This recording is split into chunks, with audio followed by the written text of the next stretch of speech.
بسم الله الرحمن الرحيم بسم الله الرحمن الرحيم مسيبدي يقول المانتي دعدي مسيبدي يقول بحالكا ما aragtaan والله او بالله او تالله إلهي بان ku dhaartay waxaan soo ogaaday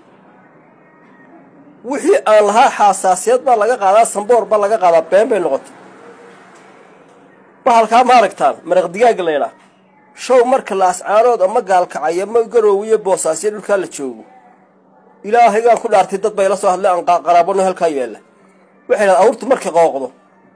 iyo dameeru markay qooqaan iyo orgocdu markay qooqdo iyo wananku markay qooqaan ay daafuri waayaan ay doonayeen in qooqo ka boo waxay maraq digaag baan ku tulaayo ku shubnaa kelbad laguma qabto weeyadeen wanan tuuro laguma garaaco injirna laguma xiro ilaahay aan ku dhaartay waxay maraq digaag baan ku shubnaa saasoo ku dhufaalmaan show umadu way wada dhufaalan tahay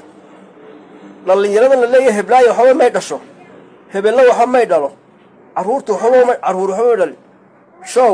show maraq digaag baan wada dhufaalay ilaahay baa idinku dhaariyay dad baa xitaa comment ka saay igu soo qoray ee talab qaar baa gaalka ayagala soo hadla qaraabanaha xaga digay iyo wallahi boosaasi ma Allah saarad iyo garoowiga la soo hadlay wixii la bashiiro waxa sheegaysa wax ka weyn ma jira awrtaan ku dhufaanaa bay ilaahay show dumarow ragina waa wada dhufaanteen idinkuna waa wada dhufaalantiin show bismillaah